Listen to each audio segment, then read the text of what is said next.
कराची के इलाके चनसर गोड से ताल्लुक रखने वाले फुटबॉलर वहाब रियान ने नॉर्वे यूरोप में खेली गई under 16 Norway cup football tournament में कामयाबी के झंडे गाड़ दिए। मिडफील्ड की पोजीशन पर खेलने वाले वहाब रियान ने नॉर्वे कप में अपनी बेहतरीन परफॉर्मेंस से यूरोप के गौरव को भी मुतासिर किया।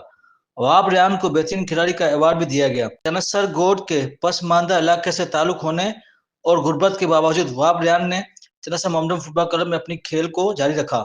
दिन रात मेहनत करके बेहतरीन परफॉर्मेंस की बुनियाद पर अंडर 16 में जगह बना रही।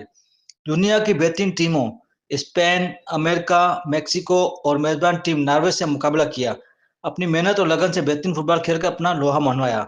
नॉर्वे में फाइनल तक पहुंचे मगर बदकिस्मती से पेनल्टी किक्स पर शिकस्त हुई। पाकिस्तान वापस पहुंचने पर अंडर 16 फुटबॉल टीम को कोई सरकारी प्रोटोकॉल नहीं दिया गया और ना ही फुटबॉल से वाबस्ता किसी इदारे ने इनकी सपोर्ट की।